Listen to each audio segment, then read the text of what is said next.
Welcome. This presentation will provide an overview of One University.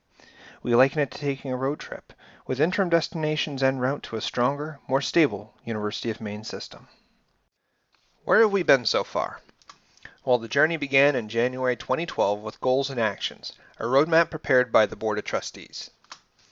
After Chancellor Page assumed his current role in March of 2012, he began working with campuses and trustees to initiate administrative reviews. These are efforts to analyze and design more integrated and efficient ways of providing services for the campuses. Also in this time, we pursued initiatives to enable more seamless transfer between UMS universities as well as from community colleges to address challenges of adult learning, namely Adult Baccalaureate Completion Distance Education, otherwise known as ABCDE. In March of 2013, the Chancellor and President's Council began a process to revise the goals and actions because of a continuing overall decline in enrollment and an increasing budget gap. These were approved by the Board of Trustees in July 2014 as strategic outcomes. These can be found on the thinkmissionexcellence.maine.edu website. In January 2015, Chancellor Page articulated the One University concept as an umbrella encompassing a range of initiatives designed to build a better university system. Since then, and most intensively in summer 2015, the President's Council, the Chancellor, Vice Chancellor, and Presidents, has met for over 100 hours in retreats to flesh out concepts of One University and devise both an action plan and a communications plan. The outlines of those plans were provided to trustees at their September meeting. Materials can be found posted under The Journey to One University on thinkmissionexcellence.maine.edu. In October 2015, the Chancellor and his team traveled to every campus, where the respective campus presidents, Chancellor discussed One University with the audience and solicited questions, ideas, and comments. Let's summarize One University, starting with what is it? It is many things, including a label for our work, a vision, and an organizing framework. So what is the framework? In shorthand, a fully integrated university with mission-differentiated campuses. What should we expect from One University? Expect differentiation, program integration, and collaboration across campuses. Note that these three components are core to the One University model. Is One University unique? Well, no. There are several very established university systems with these structures. Two, with One University properties, are Penn State, which has 24 campuses in a single university, and the University of South Carolina system with 8 campuses. Washington State University System and Louisiana State University also have properties of One University, but none of these models can be taken off the shelf and presumed to be entirely applicable for UMS. How did we come to this? By facing the facts. Our universities are not fiscally sustainable. We are not as competitive as others outside the university system. Teamwork among our universities can help us realize our purpose and make us, collectively, more competitive. What is our purpose? To lead change, build futures, and strengthen Maine while maintaining a student-centered focus. The evidence is there. At the close of the last fiscal year, all campuses were collectively forecasting a structural budget deficit of $60 to $90 million by 2019. That's with some assumptions about tuition and state appropriation increases, among others. We have since decreased the projected deficit to $37 million as a result of difficult and significant layoffs from campuses, much belt tightening, and savings from administrative reviews. We're also facing demographic winter, with both a stagnant population in Maine and a declining number of high school graduates projected through 2020. Consider this 10-year snapshot. As a university, we need to recognize that we have not been as competitive in the marketplace for higher education in Maine as others. The graph here shows change in FTE for UMS universities, community colleges, and selected private colleges in Maine. Readily apparent is that UMS universities have lagged behind other colleges and universities facing similar demographic and economic conditions in Maine. A similar story is evident from a more recent 5-year period. UMS is lagging behind its competition. Together, these factors motivated assertive action to close deficit and take stock of how we might collaborate to collectively improve outcomes. One of the hardest concepts to understand is how a single system could have integration and differentiation simultaneously. Can you have both? Yes. Integration with differentiation is common in everyday systems. Consider an orchestra, which consists of different sections such as brass, woodwinds, strings, percussion, etc. They're all playing the same piece, but with distinct roles making up the symphony.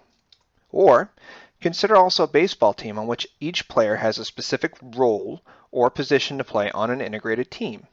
Each player counts on the other players to play his or her position well, so that collectively they can achieve the goal of winning the game. Also consider universities themselves. They're integrated wholes, the university, with variously sized resources and culture divisions and departments for differentiation. How would integration and differentiation work in one university? Let's take the two concepts in parts, starting with fully integrated. In this matrix, rows signify functions integrated or potentially integrated in one university.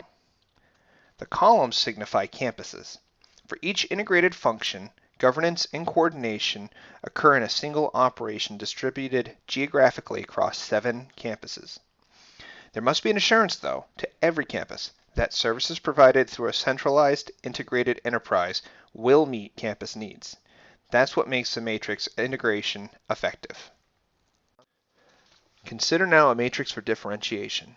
Same kind of setup, but now the rows are elements of differentiation. Essentially, they are categories in which campuses promote their distinctions.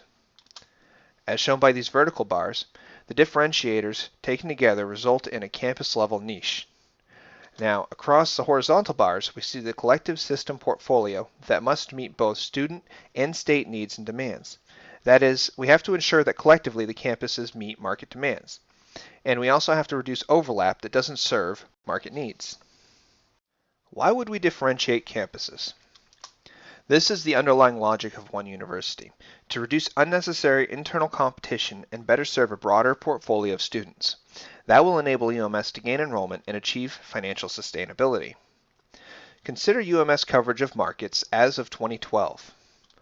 7 bubbles, each representing a university, cover some of the space of our markets. In-state, out-of-state, some adults, international, etc. By being undifferentiated, we are currently on top of one another and missing out on other markets, both expanded current ones, such as international, non-traditional, and such, and potential new ones, such as employer-based cohorts, certificate seekers, or those seeking a competency-based degree.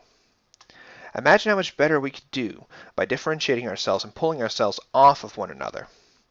And if we did that, we would have the potential to grow in our market space, capturing more of the traditional markets we serve and better attending to expanded and new markets. In recent months, the presidents, the chancellor, and senior UMS leaders have been working to provide an organizing framework, action plan, and communications plan for understanding and implementing one university. Our work started with the trustees' strategic outcomes, from which the President's Council formulated a purpose statement, values, and a set of guiding principles for our work together. Many activities are occurring simultaneously. Campus differentiation conversations are happening through campus strategic plans and portfolio review exercises. As of July 2015, finance at UMF is a system-wide function, with campus CBOs working together to flesh out the future of budgeting, outcomes-based funding, reserves, tuition and fees, financial aid, and allocation of resources across campuses. These areas of one university remain open topics for deliberation. For almost 3 years, there has been progress to integrate administrative functions, starting with IT and procurement, and now encompassing HR, facilities management, and potentially other functions as we implement one university. Program integration, formerly known as APRIP, has clarified its scope. CAO-guided, faculty-led, discipline-based conversations to improve access, quality, and fiscal sustainability. Academic transformation also includes ABCDE, credit transfer, unified online, and portfolio review. These conversations are likewise ongoing. Added to these are efforts to communicate and engage campus and other constituents about one university. The campus visits and feedback forms are part of these efforts. Our work together has generated a number of matrices, analyses, and Gantt charts. Here's a summary that is not intended to be legible so much as illustrative. Of note is that the timetable spreads across several years. One University is an evolving work in progress. We anticipate multiple additional side trips and destinations along the way. These include consideration of how various functions might work in a one university model. We also investigated the potential for pursuing a single accreditation for one university, depending on implementation plans. We learned enough to know that single accreditation is a possible long-term opportunity should we decide that it makes sense. We will revisit this again in spring 2016. By way of summary, one university might benefit students in many ways, including the possibility of enhanced academic offerings, campus exchanges, seamless credit transfer, and diversity of opportunity. There are others. The fundamental vision is that one university opens the way for students on any campus to avail themselves at any opportunities for which they are qualified anywhere in the system. How might one university benefit campuses? Again, in many ways. These include stabilizing finances, reducing inter-campus competition, increasing political support, and ultimately, opening new markets leading to higher enrollments. Fundamentally, one university will capture the power of a diversified team at a time when support is essential. You may have questions, comments, or ideas about one university. Please visit Journey to One University at thinkmissionexcellence.maine.edu to find supporting documents and resources, including updates on strategic integration projects and initiatives. Also, from the Mission Excellence homepage, you can scroll down to the link shown here to submit your feedback or ideas. Thank you for taking the time to learn more about One University.